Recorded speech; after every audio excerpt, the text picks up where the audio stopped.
एक गांव में भोला कुम्हार अपने परिवार के साथ रहता था।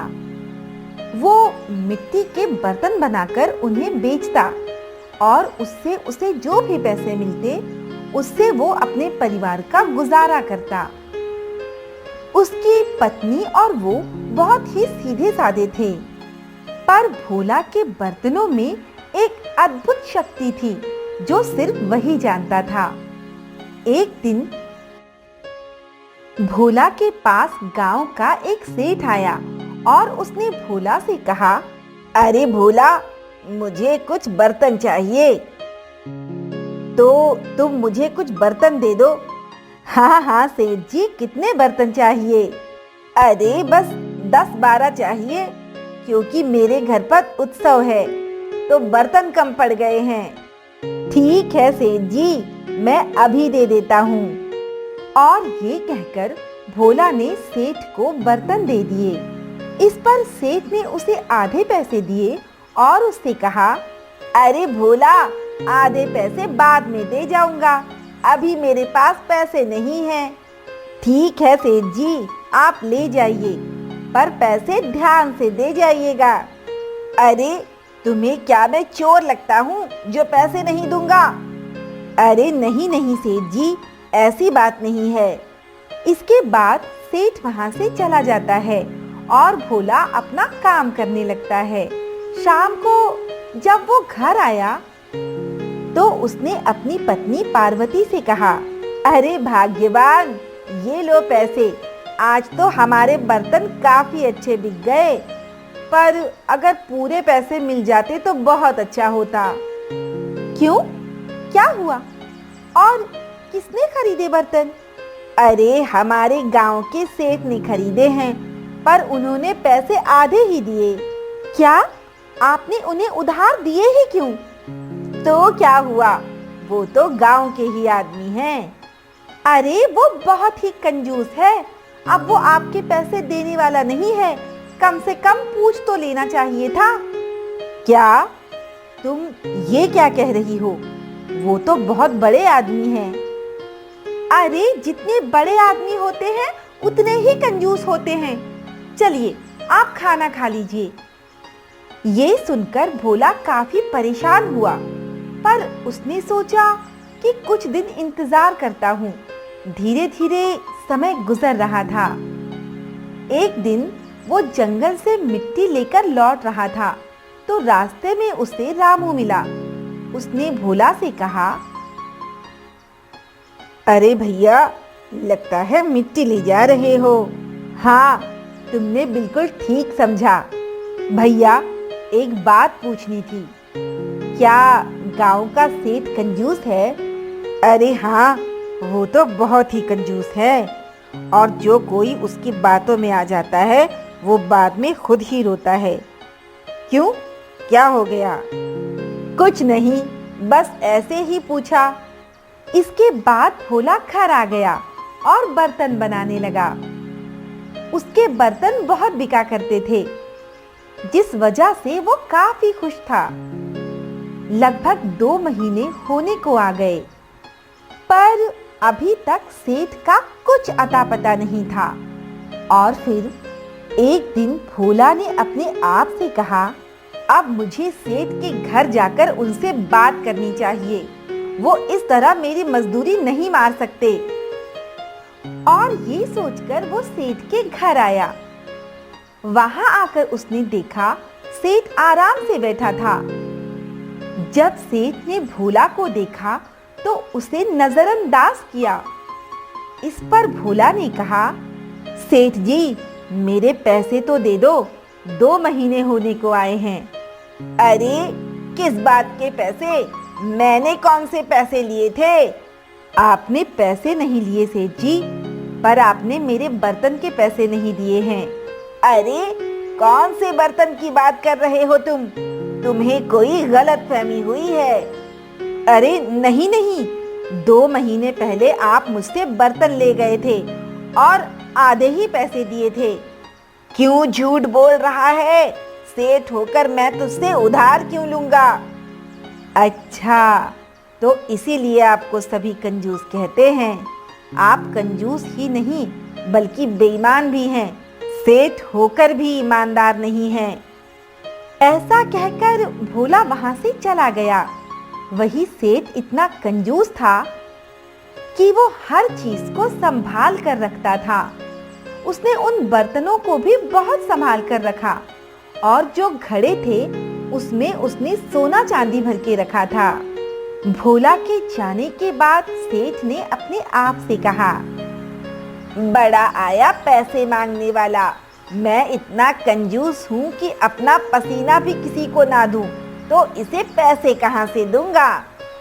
वही भोला घर आया और उसने अपने आप से कहा, इस सेठ ने मेरे साथ अच्छा नहीं किया।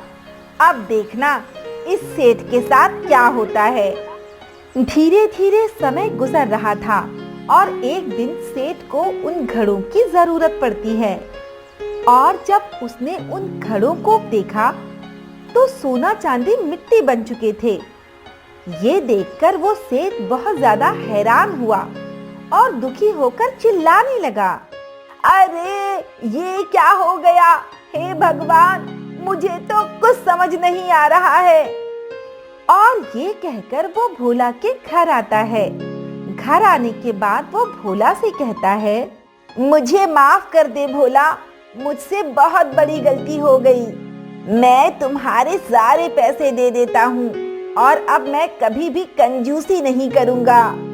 ये कहकर वो भोला के बाकी के पैसे लौटा देता है, जिससे भोला बहुत खुश हो जाता है।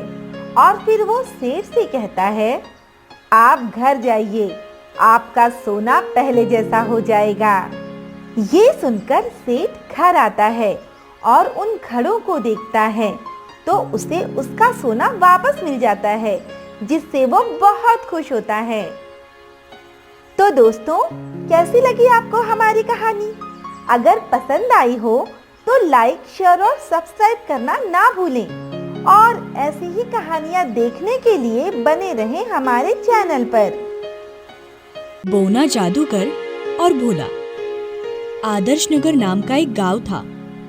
पूरे गांव में एक ही कुम्हार था, भोला।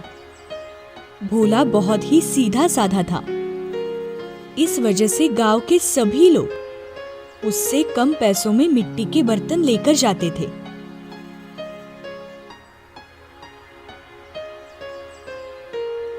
इसलिए उसके घर का गुजारा जैसे तैसे ही होता था। और भोला की पत्नी सीता उससे बहुत नाराज थी। भोला की एक ही बेटी थी, रूपा। भोला ने रूपा की शादी के लिए गांव के साहूकार गिरधारी से दहेज के लिए कुछ रुपए उधार लिए थे। एक दिन घर के बाहर भोला आंगन में मिट्टी से बर्तन बना रहा था। तभी साहूकार आता है।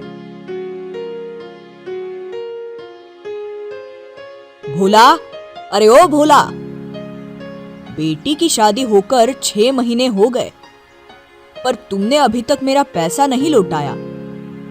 साहूकार जी, इस बार बारिश हुई थी तो बर्तन के लिए अच्छी मिट्टी नहीं मिली, जिस वजह से पैसों का जुगाड़ नहीं हो पाया। देखो भोला, अगले महीने तक मुझे मेरा सारा पैसा सूद समेत वापस चाहिए, बता देता हूं। जी साहब। और साहूकार निकल जाता है। साहूकार के जाने के बाद सीता बाहर आकर भोला को कोसने लगती है। आखिर कब तक तुम ईमानदारी का पुतला बनकर घूमोगे? घर तो तुमसे चलता नहीं, साहूकार के पैसे कैसे दोगे? तुम चिंता मत करो, मैं करता हूं कुछ। तुम्हारी वजह से तो मेरा गहनों का सपना पूरा नहीं हो रहा और साहूकार है कि सिर पर आकर बैठ गया है। बारिश के रुकने तक कुछ नहीं हो सकता, तो खाना खाने के लिए भी बारिश खत्म होने तक रुको। भोला सीता की बातें सुनकर नाराज होता है और गधे को लेकर अच्छी मिट्टी ढूंढने के लिए निकल पड़ता है।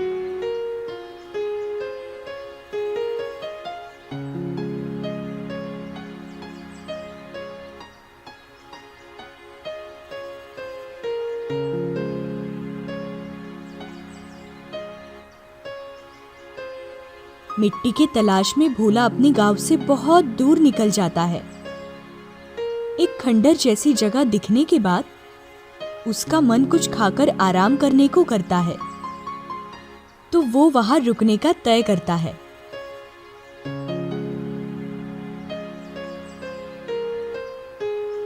गधे को एक पेड़ से बांधकर वो अपनी पोटली में से सब्जी और रोटी खाता है।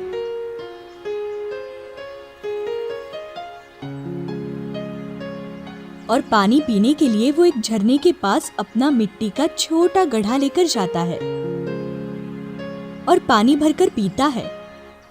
उसकी प्यास तो बुझ जाती है, पर गड्ढे के अंदर का पानी खत्म ही नहीं होता। भोला चौंक जाता है। वो सोचता है कि शायद मुझे नींद की वजह से कुछ समझ में नहीं आ रहा। पर जब वो गड्ढे का पानी लेकर अपने गधे को पिलाता है, तब भी गड्ढे के अंदर का पानी खत्म नहीं होता। तो भोला खुश होता है और सोचता रहता है कि अगर मैं इसमें अच्छी मिट्टी भरकर घर लेकर जाऊं, तो मुझे फिर से कभी मिट्टी लाने की जरूरत ही नहीं पड़ेगी। दोपहर होने की वजह से धूप बहुत थी, इसलिए भोला थोड़ी देर सोता है। कुछ देर बाद सोकर भोला उठता है तो उसे खंडर से आगे एक छोटा पर्वत दिखाई देता है।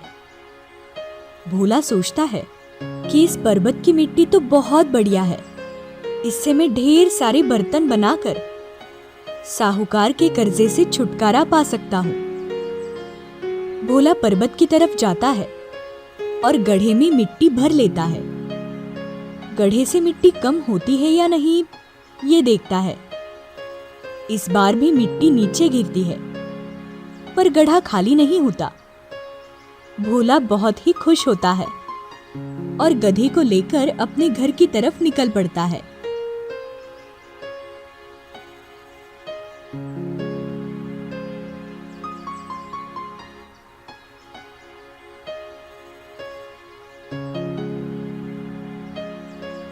उधर सीता परेशान होती है कि मैंने खामखा भोला को उल्टा सीधा कह दिया, और रोने लगती है,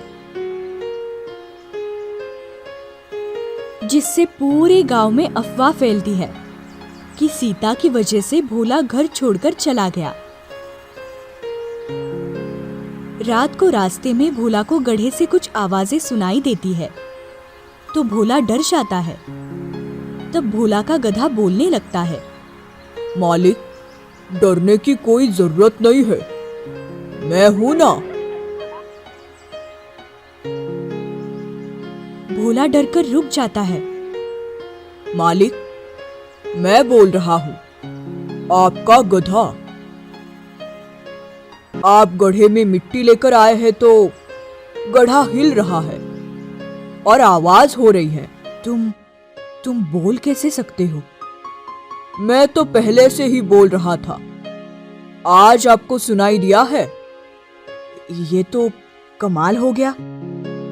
तभी अचानक से भोला के हाथ से मिट्टी का गड्ढा नीचे गिर जाता है और मिट्टी नीचे गिरने लगती है। भोला जब गड्ढा उठाने लगता है तो उसमें से एक बौना जादूगर बाहर निकलता है और भोला के हाथ पर जाकर बैठता है।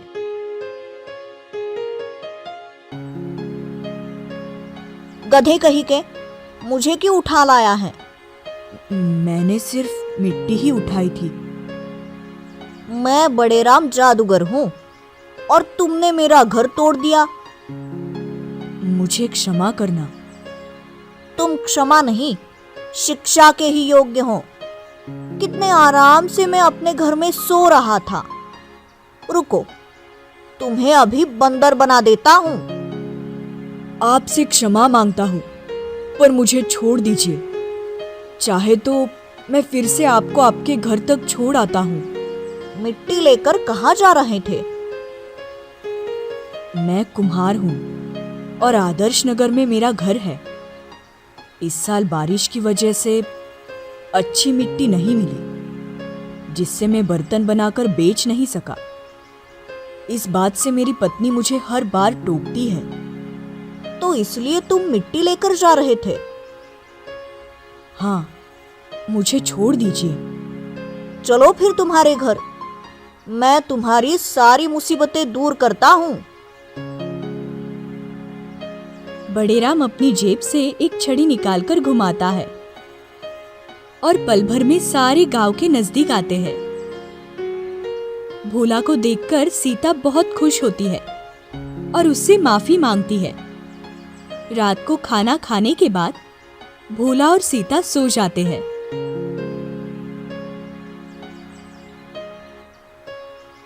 दूसरे दिन सुबह जल्दी उठकर गड्ढे से मिट्टी निकालकर भोला पानी में घोलने लगता है। वैसे वैसे मिट्टी का ढेर बढ़ने लगता है। ये बात देखकर भोला बहुत खुश होता है और बर्तन बनाने में जुट जाता है।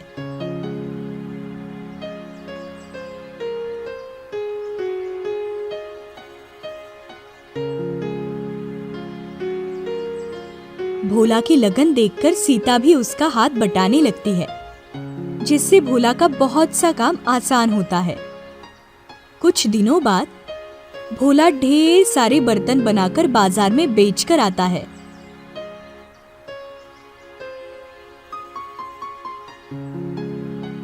और दूसरे बनाए हुए बर्तन रखने के लिए आंगन में जगह नहीं बचती, तो उसके पड़ोसियों को उस पर संदेह होता है कि भोला ने आखिर इतनी सारी मिट्टी लाई कब।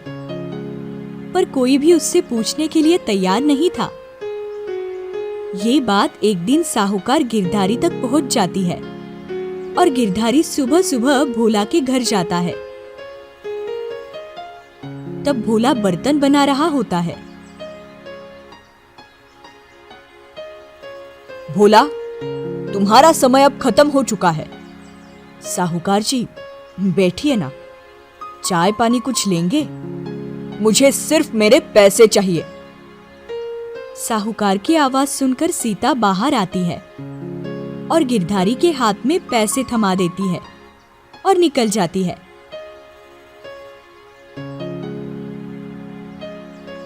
और भोला, तुमने तो कहा था कि अच्छी मिट्टी नहीं मिल रही, इसलिए बर्तन नहीं बने, और अब तो तुम्हारे पास बर्तन रखने के लिए भी जगह नहीं है।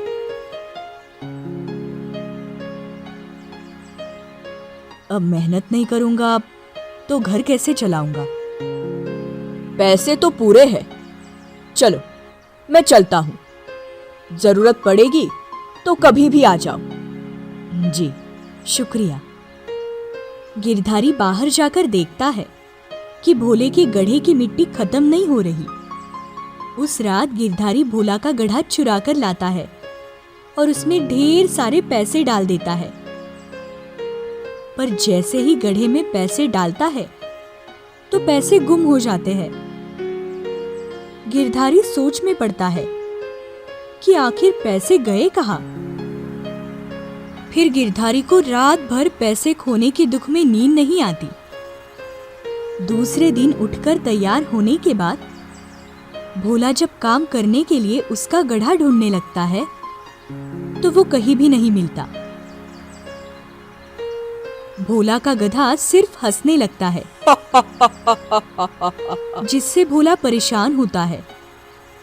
तो बड़ेराम हंसते हुए उसे कहते हैं, चिंता मत करो, तुम्हारा गड्ढा तुम्हारे पास खुद ब खुद आ जाएगा। उतने में साहूकार गड्ढा लेकर उसके पास जाता है और झूठ मूठ से रिझाने लगता है। अरे भैया भोला, कल रात को कुछ चोर तुम्हारा मिट्टी का गड्ढा लेकर भाग रहे थे। मैंने उनसे पूछा कि कहाँ जा रहे हो, तो वो मुझसे डरकर गड्ढा यही छोड़ गए। सोचा तुम्हारा है तो देने आ गया। जी, शुक्रिया साहूकार जी। ये बोलते ही गर्दन झुकाकर साहूकार आंगन से बाहर निकलने लगता है। तभी बड़ेराम उसके पीछे एक जादू का कुत्ता भगा देता है।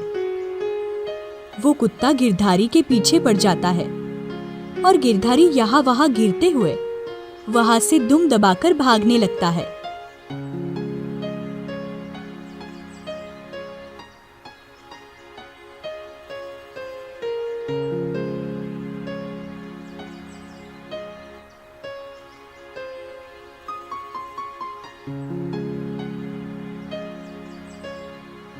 इधर सब हंस हंस कर लोटपोट होते हैं। तब भोला बड़ेराम से पूछता है, बड़ेराम जी, ये चमत्कार कैसे हुआ? मैंने रात को ही ये गधा चुराकर उसे भागते हुए देखा था। पर वो वापस देने कैसे आ गया? गधे से सारी चीजें ज्यादा बढ़ती है, ये उसे मालूम नहीं था क्या? भोले, गलती उसकी नहीं, गधा उसकी मनोकामना कभी पूर्ण नहीं करता, क्योंकि तुमने जो मिट्टी लाई है वो मेरे आंगन की है, जो कभी खत्म नहीं होती। तुम ईमानदारी से अपना मिट्टी का बर्तन बनाने का काम करते हो, तो मिट्टी ने भी तुम्हें समझ लिया। पर वो मिट्टी किसी बुरे इंसान को कभी उसका मनचाहा फल नहीं दे सकती। अगर तुम भी बुरे इरादे से मिट्टी निकालते, तो तुम्हें भी गिरधारी की तरह ही पछताना पड़ता। चलो, अब मुझे जाकर मेरा महल भी बांधना है। आखिर कब तक तुम पर बोझ बनूं? ये बोलकर बड़ेराम जादू की छड़ी निकालकर हवा में घुमाता है और गायब हो जाता है। इस कहानी से हमें ये सीख मिलती है कि बुराई का अंत हमेशा बुरा ही होता है और अच्छाई का अंत हमेशा अच्छा ही होता है। इसीलिए हमें हमेशा अपना हर काम अच्छी लगन और ईमानदारी से करना चाहिए, जैसे इस कहानी में भोला ने किया। धन्यवाद।